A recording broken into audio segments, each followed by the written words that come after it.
I'm Jess. And I'm Wes. And we are the National Wrestling Clipping Alliance podcast. We are the podcast that just doesn't talk wrestling history. We show history, and we are back with our fifth. Well, what's the Booker T say? Five-time WCW champion. Well, this is our 5-time episode. Wes, I had to get that in there. Can you dig it, brother? Episode 5. What's going on, brother? I haven't talked to you in a while. What's going on? It's very cold here. And well, you live in Winterpeg. It certainly is Winterpeg, and it's not going to be spring for a long time. There's snow drifts out in front of the house you wouldn't believe. But anyways, we're warm here. Episode number 5. This is so cool. I'm so stoked. We're going to be doing some big-time history here today with... You say it. I can't even say it. Yeah, you can't say it because it was a big thing, but this is Wrestlemania 1 we are going to talk about. In real life, right now, we are on the road to WrestleMania. Elimination Chamber, as of today, when we record this, happened. And the next pay-per-view after that for WWE fans will be WrestleMania. So why not talk WrestleMania 1, 1985? It's going to be a massive show. We have lots to talk about. And lots of other stuff was going on in Ontario, which is going to be awesome to talk about, too. And we're going to talk not about necessarily... We're going to run down the card quickly, because everybody should know the card. We're going to talk about the impact, if we can explain the impact of how this changed wrestling history. If it failed, who knows what would happen, but it didn't. At the time, yeah, I was whatever. I just... reliving and re-looking at all this stuff over the last 2 weeks doing the research, it blows me away to think about my psyche at the time as a massive wrestling fan and how much I hated this and how much it was so annoying. It wasn't what we consider wrestling, but on the same note, changed the whole atmosphere of everything that you know, right? Everything that you know is because of this. Completely changed. And it's so interesting and so exciting. We're going to get into this deep. Yeah, pretty deep. But before we do, the NWCA podcast is sponsored by Grand River Tea. Grand River Tea is a Canadian company by a Canadian woman entrepreneur that provides premium loose leaf teas. Now, the listeners of our show can save 10% off their final purchases. All you have to do is visit the website, browse there. Wide variety of herbal and fruit teas, organic teas, black teas, and many others. Tally up your total, put the code NWCA in checkout, whatever you want to do, because at the end of the day, you're going to save 10% on your final purchase. Just put NWCA at checkout, and you will save while staying healthy with Grand River Tea. Wes, with that out of the way, buddy, let's just get right into it, bud. We got to start setting the scene for the fans. It's a very popular thing that we do. Everybody seems to like that we take just a step back and say, hey, this is what's going on in pro wrestling at this moment in time. And so WrestleMania 1 was 1985. Sorry, Yep. Choked on my own throat there.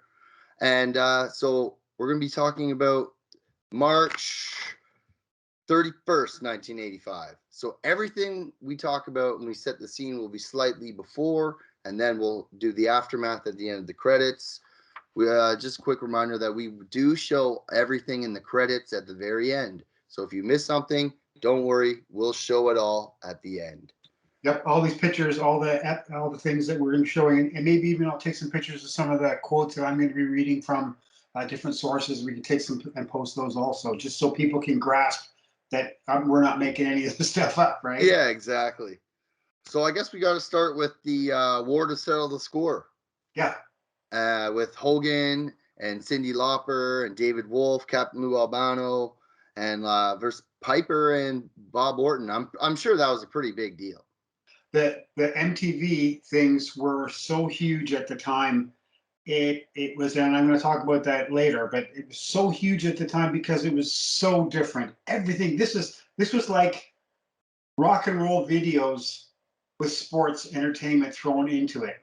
They knew they had to do something, and he was, whatever you say about Vince McMahon, this is absolute genius, marrying these two things and then pushing it like crazy so that everyone accepted it as what it is.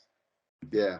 And this battle, I think it was on MTV, and it was one of the start of he must have paid so much money on publicizing and getting his people on Johnny Carson's show and Joan Rivers' show and who knows what else other shows these guys were appearing on at the time, let alone the Stossel thing, right?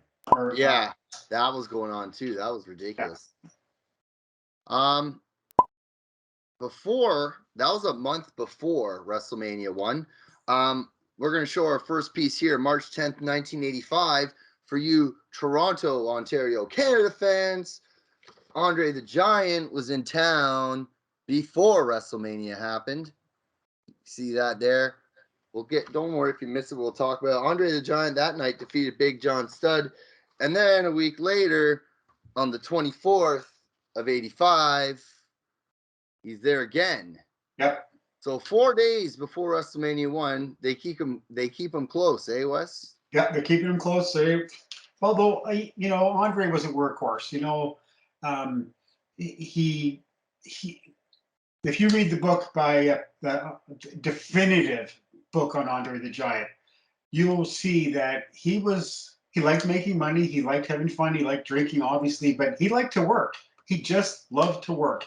And for him, this wasn't work. This was probably he probably had more fun before the show and after the show than he ever did in any of the matches, right? That was just something he did to make gobs and gobs of money. Exactly. And I have read that book. I do own it. And it is probably one of the best biographies out there. I'm sure the Sheik book this year will change things, but let's move on. Let's name some champions, Wes. Yeah. This is another big promotion thing. So remember 1985, guys, there's a war going on. Vince McMahon is literally taking everybody out. The only reason he put on WrestleMania was because he sold his spot on TBS or one of the televisions, I think it was TBS, for $1 million. He sold it. And then that's how he did sold it to Jim Crockett. Yep. And then that's how he did WrestleMania. So there's a full-fledged war on. But with that, the NWA champion is Ric Flair.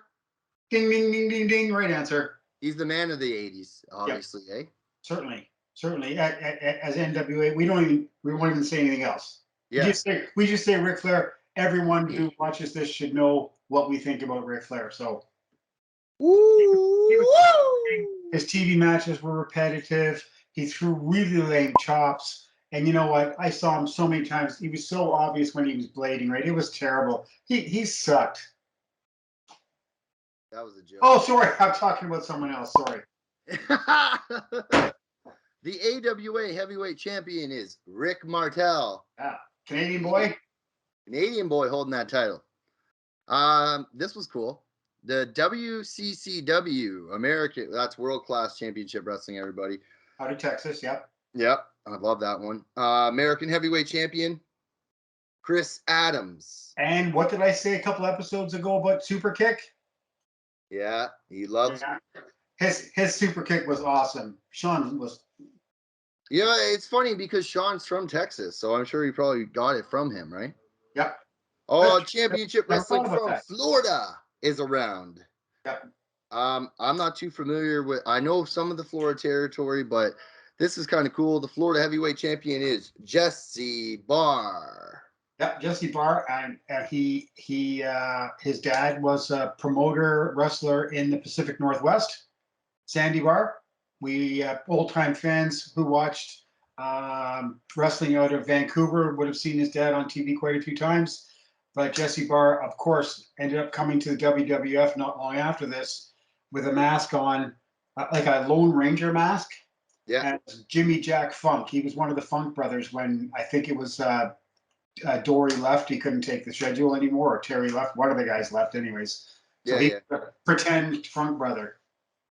I do know that name, by the way. because I think that he was on the big event, and you were just like, it was awful. Come on, everybody knows he's not a funk. For the Quebec wrestling fans, we're gonna shut my phone off. And for the Quebec wrestling fans, Loot Wrestling is around, still surviving, and their main champion at this point in time is Dino Bravo. And I mean, you can't really argue that. He, after everybody started leaving the WWF time, Dino Bravo was the man. Yeah, they eventually, he was probably gone not too much longer after this also. Gino Brito, who was the promoter in Montreal for International Wrestling or Lutte International, he just lost all his guys to the WWF, and he kept going. Bravo and Martel. Martel defended the belt for in Montreal quite a few times, the AWA World Heavyweight title. So he had no problems coming back and helping out. But Bravo, he skipped town as soon as he could, and he became famous again, right? Well, yeah, and there's more to come on that, and then later this month. Yes. Okay, buddy. Before we jump into the card, I think since when we were talking about this, we said, how do we talk about WrestleMania when everyone's already done it? So we decided to talk about Ontario and the closed circuit side of things, because I'm sure 1985, remember folks, I'm not even alive yet. We're 3 years before your Wes and Jess is on the scene, bud. And I don't know what's going on. So I'm going to ask you, how huge of a deal was this for fans that were going to Dave's shows and Maple Leaf Wrestling shows? Because at this point too, Dave's still alive at this point too. Yeah, Dave's still promoting. Unfortunately, though, he's not promoting in the towns he once was. So he's got lesser and lesser places, smaller and smaller places. Although he did have Kevin Sullivan and Mark Lewin came in for the summer around this time, which was a massive push for his promotion. Yeah.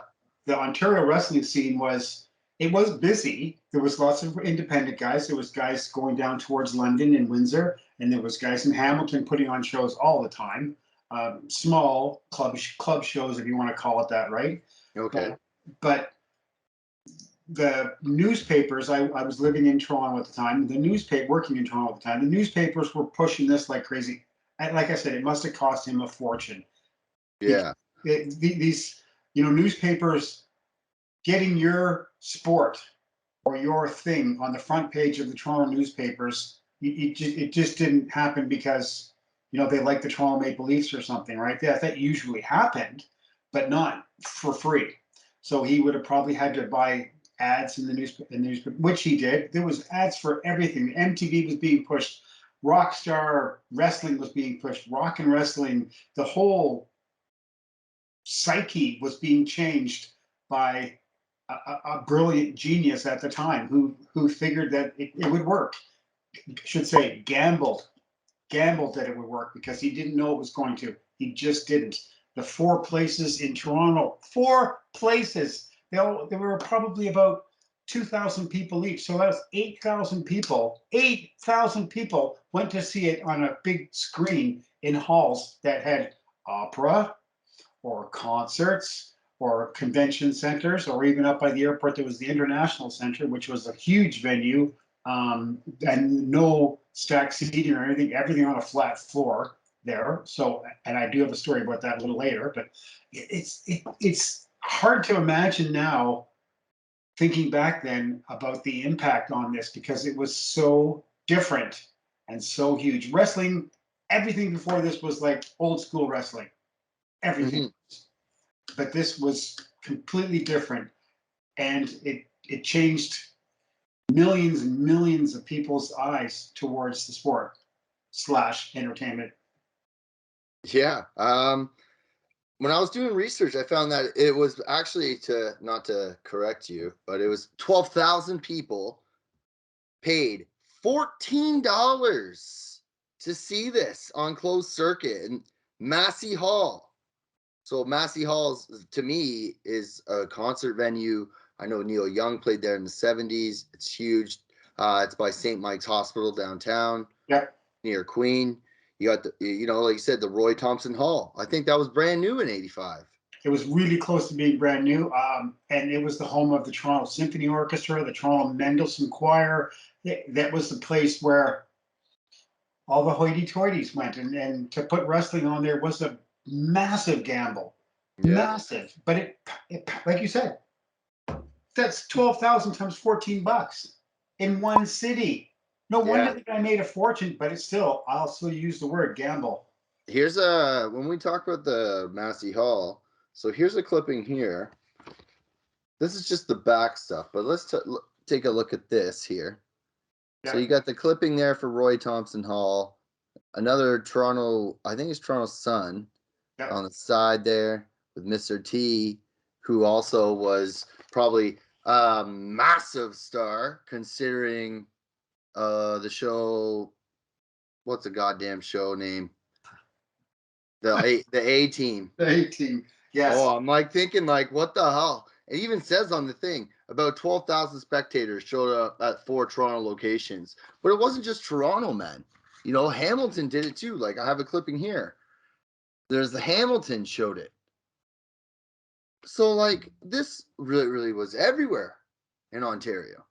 It was, and with Tony's help, probably. And they knew that this was a market to push to the fullest detail that they could, push to the fullest extreme that they could, push. And you figure the cost of renting out 4 or 5 places, obviously 5 places, would include Hamilton in the general Golden Horseshoe area. Yeah, it was like huge. And I've got wrestlers replace opera at Thompson Hall, and it's bizarre to think about. And I remember reading the newspaper after the fact, thinking, this is crazy. How can this work? But you can't deny the numbers after the fact, right? What did Wrestlemania 1 gross? What, 10 million or something? Yeah, something like that. I think around 10. I think I got written in the aftermath. But look, it's funny too. Like when I look at the advertisements, Hulk Hogan and Mr. T, Roddy Piper and Paul Orndorff, and then they go Liberace. Liberace. Yeah. Fuck, that one's gonna get me on that. Muhammad Ali, Billy Martin, Cyndi Lauper. I'm like, that's how they're advertising. They're not advertising the wrestlers. They're pushing the stars. Yeah, they're pushing. Hey, look who comes to our show. Yeah. Right? Exactly. It even says here on the back, this is from the Toronto Star from March 21st, 85. The headline even says, Cindy's honor is reason for mad match. Right there. Yeah. And that's obviously the reason for pushing wrestling is, quote, grudge. Someone did something to me, I got to do something back. Don't you remember, 25 years ago when I was in Portland, he cut me and he broke my arm, and I'm back here now for revenge. So it's revenge, it's a grudge. And how many times have you seen the word grudge on ads? Yeah, exactly. So it's a ploy to get people to think that it's special, but on the same note, they were picking on little pipsqueak little Cindy, right? Yeah, but it's crazy too. Like when you think 12,000 people just in Toronto paid that, and then you look at the numbers and it's just like, oh my god, they grossed like $1 million on closed circuit alone. And it even says here, April 1st, 1985, Wicked Wrestlers win 1 million new fans. So there's another clipping there. This is from the Globe and Mail. Yeah. So Wicked it's like win 1 million new fans. Hard to argue, right? You can't. It's impossible. The spectrum and the hugeness of it was so crazy that and it did change the way people look at it. They were riding a really big wave because of the battle. What did you say it was called? The battle to the war to settle the score or something. War to settle the score, yeah. And they were building to the Madison Square Garden show, and I have some words here from an early issue of the Wrestling Observer from 1985, and it's just bizarre to read this. They will be featuring the wave will be building leading to a 331 Madison Square Garden show, which will be closed-circuited into several strong WWF markets and probably some weak ones as well, featuring Hogan and Mr. T versus Piper and Orndorff. I assume they'll run a hot undercard as well with Bruno Sammartino in a featured match. Before getting into that, he's talking about the MTV show and how much that got over. And it says here, for the special itself, it was simply amazing. The whole thing went off without a hitch. And with the celebrity tie-ins, they really made it like being a wrestling fan makes you part of the in crowd. If the WWF didn't sway a lot of younger viewers with that special to become short-term mat fans, then nothing they ever will do will ever succeed in that regard. The show itself was great. Piper proved beyond a shadow of doubt that he's at this moment the most valuable commodity in wrestling. Yeah. They had a brawl, and show went off the air on the West Coast, but they just pushed this so much, and the brawl to end it all was such a leader into WrestleMania that, and it was a pay-per-view also, right? So, I mean, they took money for that to get you hooked, to get more money for the big show that was coming up later on that month. Just absolutely bizarre. The scope was so huge, Jesse. I mean, we know now, yes, it's famous. WrestleMania 1 was the blah, and the one at the Silver Dome was a big deal, and then first one in Toronto was a big deal for Canadian fans, and then all these other things that have happened, and I just completely lost track. But if the first one hadn't succeeded, we would have never had that. Nope, I agree. It's hard to argue, man. Like, look how they went all in. Linda and Vince went all in on WrestleMania 1. They just said, you know what? We're going to do it. We're going to involve Hollywood. We're going to, everybody. And he says it to this day. He's like, the football stars have the Super Bowl, right? NHL has the Stanley Cup, right? Like, everybody has their own thing. Yeah. So what do we have? World Series. Now they have WrestleMania. Yeah. All right. Well, with that, buddy, I think we should get right into it. Jump right into the card. Let's enter Madison Square Garden with the 19,000 fans. And I can't believe over 1 million people closed circuit watched this.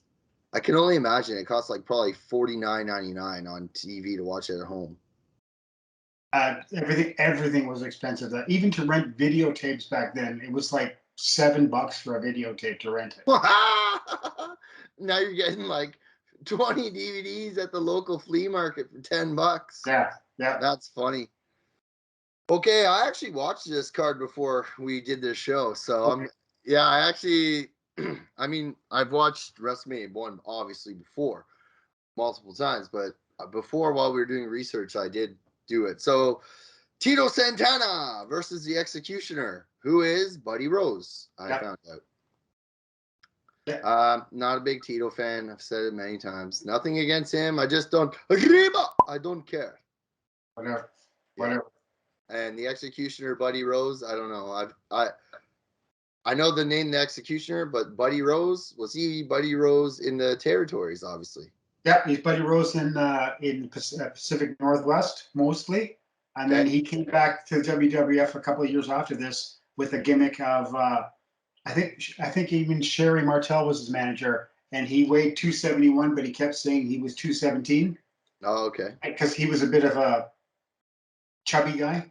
All right, so he was fat. Great worker. He was a really good wrestler, but a bit of a chubby. And then he came back later after that as Playboy Buddy Rose. And he had okay. See, I know Playboy Buddy Rose. There we go. Yeah. King Kong Bundy with Jimmy Hart defeated SD Jones. Yeah, that was probably 25 seconds. Literally, it was so fast. Yeah. I was just like Special Delivery Jones, and I'm just like, he just jobbed. And this was obviously pushing Bundy to be the next killer, right? Yeah, well, we all know that come WrestleMania 2, it was Bundy and Hogan, right, for the title. So Spoiler alert, guess who won tonight? This match actually was pretty good, and I did like it. Ricky the Dragon Steamboat versus Matt Bourne. Yeah, Matt Bourne was great. He wasn't very big, and he had a lot of talent, but I think he got in some legal trouble. And actually, it's funny because Matt Bourne and Buzz Sawyer were tag team champions in Georgia, and I think Matt Bourne got in trouble with the law. I'm not gonna say, but he did. I think he either disappeared or had to leave, but Yeah, he didn't put a mask on. He had to get out of town. yeah. The next tag team champions were the Road Warriors. Oh, okay. Yeah. So, and you know what do we say about Steamboat, right? Well, Both of our favorites. yeah. Matt Bourne, also the son of Tough Tony Bourne. Yeah, another mainstay in the Pacific Northwest. Yeah. Yeah. So that's cool. And Ricky the Dragon, I mean, you're a fan, I'm a fan. We all know. Yeah. I'm surprised Ricky though didn't work for Dave in Ontario. Yeah, he was never a guy in Ontario. Like he would come with the boys when the Crockett guys were working Toronto, but they were way too busy. Way too busy. Yeah. Mid Atlantic, yeah. True. Come that time too, Mid Atlantic was just booming. David Sammartino with Bruno Sammartino versus Brutus the Barber Beefcake and with Johnny Valiant. Yeah. This went to a no contest. Whoopity doo. Why? What happened? I think it was like a count out almost, and then Johnny Valiant got involved and started hitting David, I think, and then Bruno got in, and then Bruno started beating on Johnny, and they're like, "Oh, it's a no contest," and I'm just like, I don't know, it's one of those sons trying to follow the father. It's cool that he was on WrestleMania, right? Yeah. His dad was there on WrestleMania 1, which was huge because we all know the impact that Bruno Sammartino had for the WWF, right? So correct. Yeah. It's cool to watch things come full circle. And we've talked about Johnny Valiant many times. He worked for the Wild Man, right? Yeah. And Brutus Beefcake, we could care less for. You know, he's in the WWE Hall of Fame. Awesome. That's but good. But Stan Stasiak's in the Legacy Hall of Fame. Well, come on. So you had to put it that way, right? I had to. Like that's so pathetic. Yeah. I mean, Beefcake. I mean, yeah, he held the tag title, but the only reason he held the tag title is because who he was partnered with, right? and Stan Stasiak held the championship belt. Okay, so it was for 9 days. Who cares? He was a mainstay there for decades. Jesus. Oh.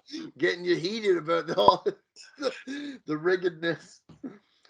This was actually a really good match. Really enjoyed it. The Intercontinental title match with Greg the Hammer Valentine as the champion with Jimmy Hart against Junkyard Dog. So yeah, Junkyard Dog must have put his working shoes on by then because, if we go back to the Wrestling Observer at the time, what was he calling Junkyard Dog? Junk Food. Junk Food Dog, and some of the names got so ridiculous that they were using. Junk Food Dog. Junk Food Dog. That's so funny. His belly get bigger and bigger and bigger. But Valentine won the Intercontinental title in London, Ontario, and another guy who we talk about every once in a while. Yeah, whatever. Like he could pick his nose in the ring, and I'd like it.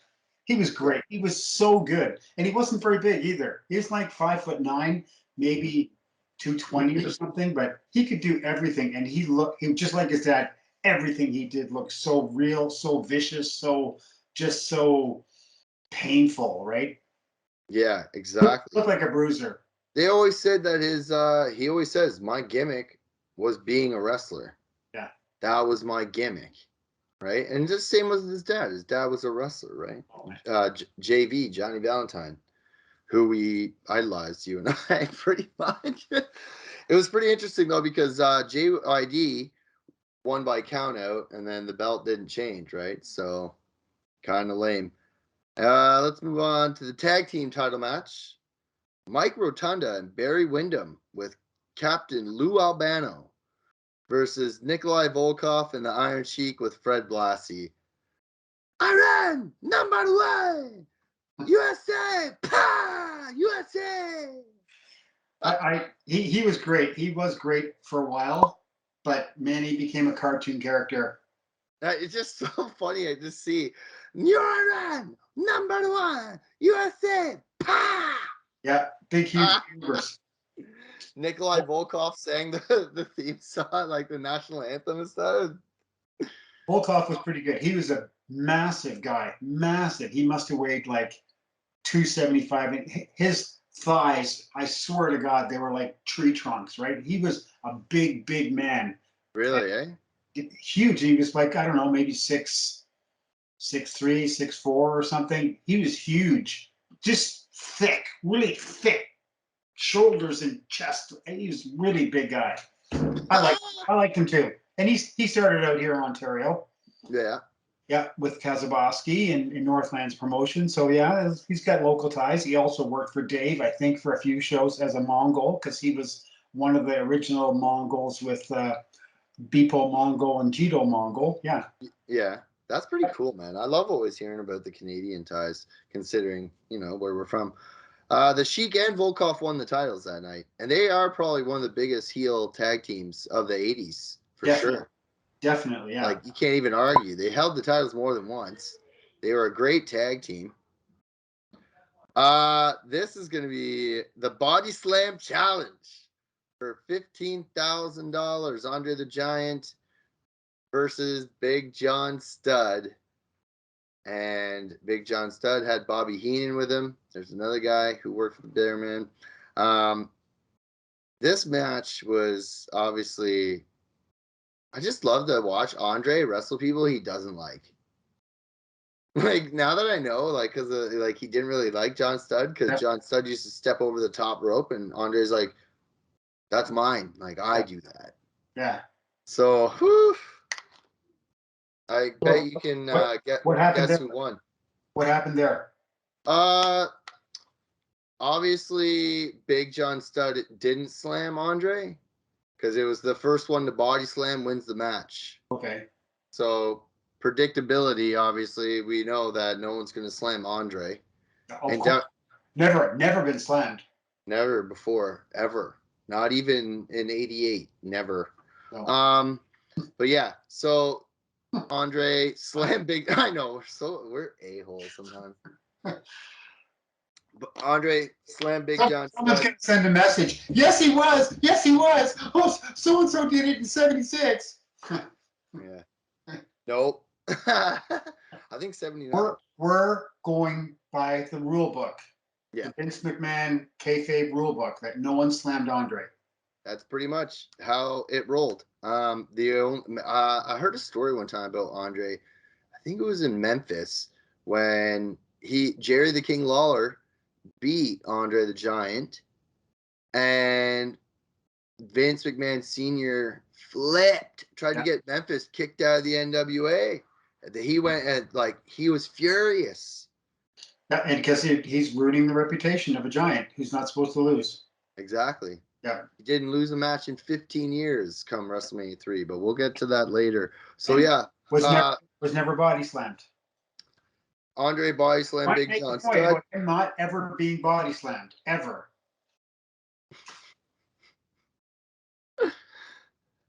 Yeah. It was funny watching Andre throw the money in the crowd. His hand literally was the size of the bag. And then little Bobby Heenan runs up, snatches the bag out of his... Yeah. I'm just dying. Heenan was the best, man. He's probably the best manager. Him and Paul Heyman for me. Paul E. Dangerously, I guess you would know him as. Yeah. Heenan was good, and he was great in every territory he worked at. He was fantastic in the WWA. And he was good at the AWA too when he was Nick Bockwinkel's manager, but they just didn't let him do as much as he could have or should have in the AWA. And yeah, most of these guys, this is one thing I will say about this time frame, that people like me started watching this, and that WWF show called the Tuesday Night Titans or whatever it was called, and Yeah. it was like it was just, excuse my language, just stupid shit, right? It was Vince pulling strings on all his people, making them do monkey shit and stuff, right? And Heenan unfortunately turned into a cartoon character also. He still had his patter, he still did his thing with his voice and his talent there, but these guys all turned into cartoon characters, and that's what ruined it for the real true wrestling fans. I think we couldn't watch it anymore because they were making assholes out of these professional athletes. Yeah. Well, you got to think too, like the 70s was a huge era for pro wrestling. Huge. Right? Massive. And now you go from like 75, where in Maple Leaf Wrestling, it was the middle of the Sheik era, right? You're just, no one's beating the Sheik. Yeah. And then now, 85, 10 years later, there's no such thing as Maple Leaf Wrestling. It's done. It's over. Jack Tunney jumped ship. He's sold out. Yeah. So, kind of crazy to stop and think about all that stuff sometimes. Yeah, and even like, I mean, if you go earlier, you could say 55 to 65, the change in that, or 65 to 75, the change, where 55 to 65, the, you know, even the old guys or even the brand new guys all knew like 1,000 holds in the ring. They could all do stuff in the ring, and only the really big stars got to put themselves over with their drop kicks or their whatever, right? And then as the decades went on, yes, in Toronto the Sheik ruled, and the matches were horrible, but everyone came to see him lose, which he never did. And then a decade later, we got this, which brings millions and millions of new fans in that weren't fans 10 years ago or 15 years ago.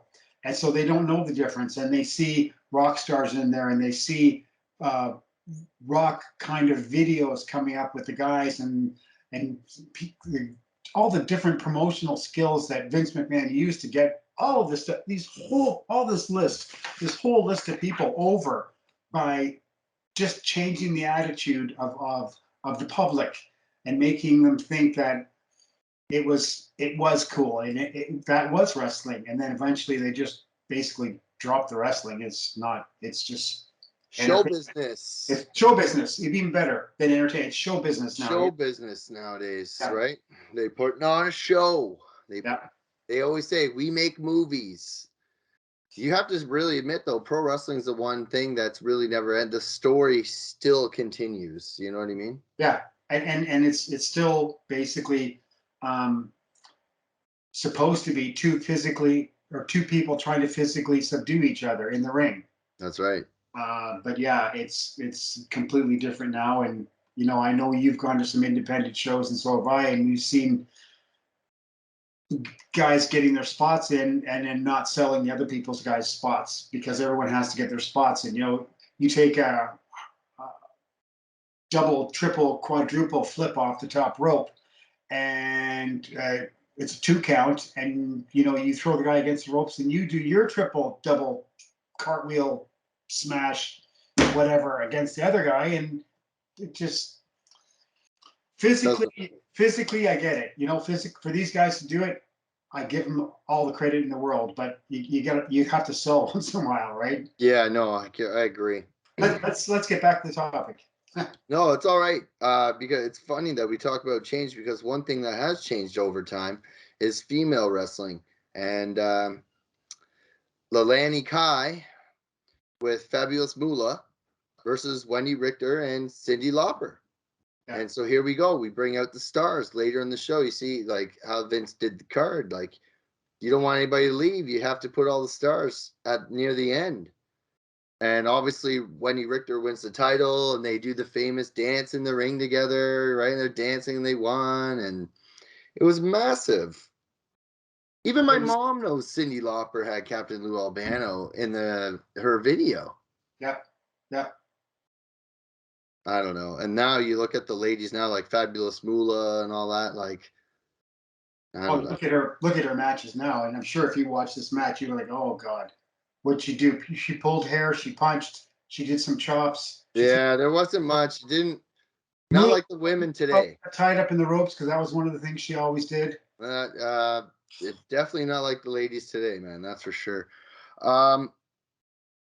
Leonie Kai, I don't really know much about. I don't know if anything. All right, cool. Next. She had a good career. Last long time, yeah. The main event, buddy. Let's just do it. Hulk Hogan, Mr. T, with Jimmy Superfly Snuka versus Roddy Piper, Paul Orndorff, and Cowboy Bob Orton. What's cool is that Pat Patterson is the referee in this match, probably because it helped Mr. T, obviously. Yep. Billy Martin was the special guest ring announcer. I don't know who that is. Billy Martin was the manager of the New York Yankees at the time.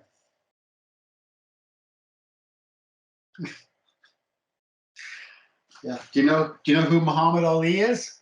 Is that the guy Will Smith played in the movie? Yeah. Yes, I know who Muhammad Ali is. Yeah. But that's kind of cool that Muhammad Ali was a special guest referee and they had Pat Patterson in there, obviously helping Mr. T along. And we all know that the end result was Hulk Hogan and Mr. T won. Whoopity-doo, Basil. Not a big deal. Hogan never lost in the 80s. Come on, let's be serious. Before we get into the deep dive of the aftermath here, Wes. Yep. You know how big of a Hogan fan I am, and Andre. And I pulled out some of my own tracking results to show what happened almost 2 months after WrestleMania 1 happened. Okay. And I'm just going to slide it up here. So these are from my personal collection. I went through everything and started dating. So there's some solid dates there. Yeah. You got, you got Andre in Japan, May 4th, 1984, or 5, sorry. Hogan was in Baltimore. Then after that, by June 7th, he's in Japan. You know what I mean? Like, it's kind of crazy that almost all these guys went to Japan, but they're all heels in Japan mostly. Here's another look. I have another piece here. So that was the first part. Here's the second part here. Yep. So, look at that. Like, steel cage match in June. It's like these guys didn't stop. No. They just kept going and going and going. The promotional wheel was turning, and these guys had to keep going. Now, yeah, some people could say that Hulk Hogan didn't do too much wrestling in his matches, so it wasn't that big of a deal. It wasn't like he was going out and doing 60 minutes of actually wrestling. Yeah. Yeah, he got beat on for a couple of minutes. He made a comeback. He got beat on for a couple of minutes. He came back. He got beat on for a couple of minutes, and he did leg drop in 9 minutes and 23 seconds. You're champion, Hulk Hogan. Yay! Yeah, exactly. I can't take anything away from it because when I did go to the Maple Leaf Gardens once to see him against Terry Funk, it was incredible. It was absolutely great. Maple Leaf Gardens was packed to the rafters. I didn't go there to see him. I went there to see the British Bulldogs versus the Dream Team, which was a fantastic match. And I wanted to see the Bulldogs live. I just had to at least once. Yeah. But the reaction of I would say it was even more than Flair could ever dream of in Toronto. And Flair, wow. The bill, it was like a rock concert. That's what it was like. And you would have, if you had had a chance to go, maybe your folks did. Maybe your folks went to a concert at Maple Leaf Gardens, and it's crazy. You swear the lid was going to blow off the building when he came out. And he was doing all his stuff, and that didn't do anything for me. I could care less. But just the noise and the seat, only seat I could get was so far away that I was lucky enough to take a telephoto lens to take pictures, and I do have pictures of that, but we'll talk about that some other time or I can post them on this episode. But yeah, they took away something at the time that we believed was wrestling, and they replaced it with something else, and it turned into what we all know now as sports entertainment. Sports entertainment, yeah. Yeah, we're coming up on WrestleMania 38, man. So, and just to show you, like, the change. 38 is this year. Wow. Yeah, 20 years ago, they had WrestleMania 18 in Toronto. Okay. Have they only ever had one in Toronto? 2 in Toronto. Okay. 6 and 18. Look at you, WrestleMania history guy. Hey, buddy. Come on.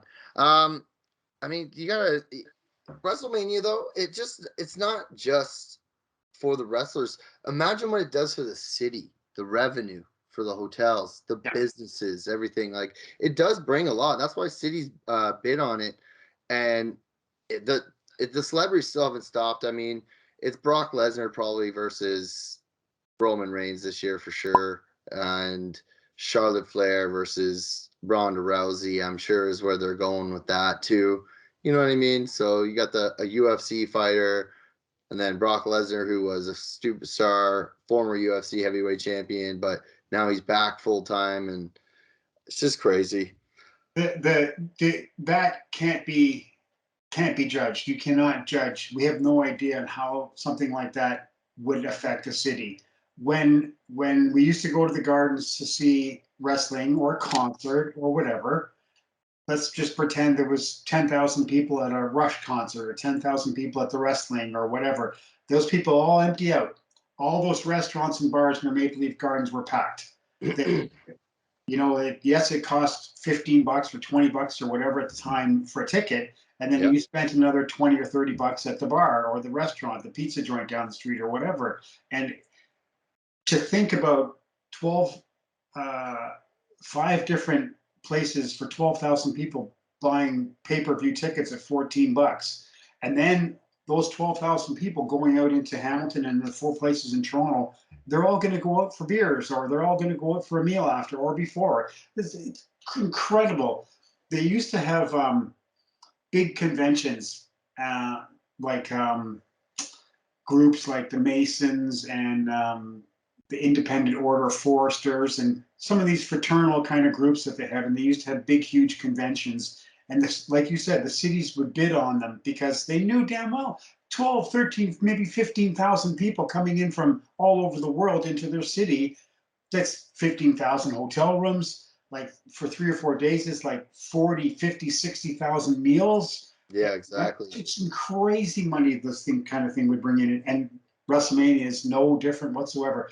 The people that were attached to a WrestleMania show, not just the wrestlers, but all the people that would be there, the technical staff, it blows my mind even thinking about how many people they have to drag around to all these shows, right? No, exactly. The doctors, the physicians, the people that they have on their staff is crazy, right? No, well, it's one of the biggest things. All right, Wes, this is your favorite part. One of your favorite things to do.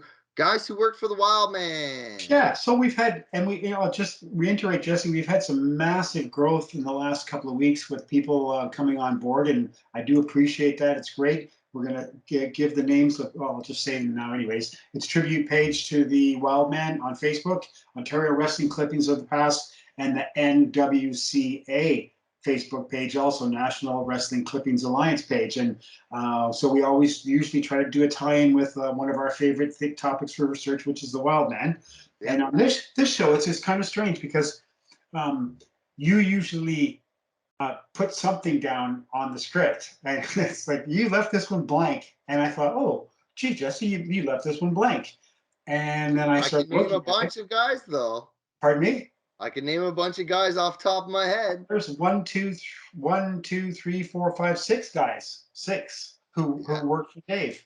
So that's David Sammartino. He came up here in the early 80s as Bruno Sammartino Jr. Yeah. Johnny Valiant, which we mentioned already. Greg Valentine. Yeah. Worked a few dates in the early 70s as Babyface Nelson, which is one of his early gimmicks. Volkov wrestled a couple times for Dave as a Mongol, which we already talked about. Andre, of course, which still blows my mind that Andre did at least 50 or 60 cards for Dave over his time frame. Bobby Heenan. Yeah, Bobby Heenan. And famous lady wrestler, Fabulous Moolah, worked in 1967 for Dave, doing about a month tour in Ontario. Oh, wow. They hit all the small towns. So there you go. People who held a world championship or would hold a world championship. And you left this one blank again. We've got Yeah. 1, 2, 3, 6 also. So that's 6. Andre. Yep. Well, obviously Hogan, because he held the AWA title. So give me that at least. Held a world title. My God! Now you got me guessing here. Steamboat. Steamboat? Steamboat held the NWA belt. That's right. Okay, Yep. yeah. Bruno. Yeah. Iron Sheik.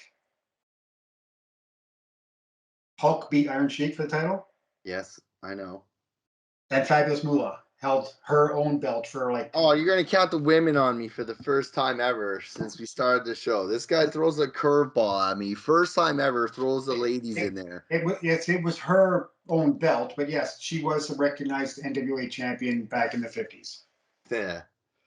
Well, with that, my friends, it's pretty much over. Like Wes said, you can find us on social media. We are everywhere on social media with the Wildman Tribute page, the Ontario Wrestling Clippings of the Past, the National Wrestling Clipping Alliance page. We have a Twitter account at official NWCA1. I want to thank Grand River Tea for sponsoring the show and staying loyal and staying and keeping us on board. So thank you very much. Thank you for all the new subscribers on our YouTube channel. I can't believe after 3 weeks, we already have 20 subscribers. I mean, not a big deal. Some say it's not that great, but to me, it means the world. So thank you very much for giving us the chance and taking a ride on the history side with us over here at the National Wrestling Clipping Alliance. And Wes, we're going to continue the road to WrestleMania with the whole world here as WrestleMania approaches in real life. And next week, we are going to talk WrestleMania 3. And we're not just going to talk about WrestleMania 3. We're going to spin it in our own way again. And we're going to focus on Hogan versus Andre and where they fought before. Because guess what? He was in Slam before. So, and he was suplexed before. And I did it. I got him up there. Yeah. German rolling suplex, just like Karl Gotch, man. So yeah, all the people, thank you so much for watching the podcast. Like, subscribe, share, all that kind of stuff that everyone tells you to do. We would really appreciate it. We'd love to get our numbers up a little bit more. It's beyond our wildest dreams so far, but this is just fantastic. Thank you to everyone very much for watching and taking part in this.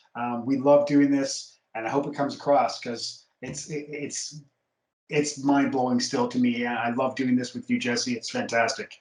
I agree. And thanks, Johnny, for editing another great episode. And everybody, we will see you all next week on the National Wrestling Clipping Alliance podcast, WrestleMania 3. See you next week, folks. See ya. Ciao.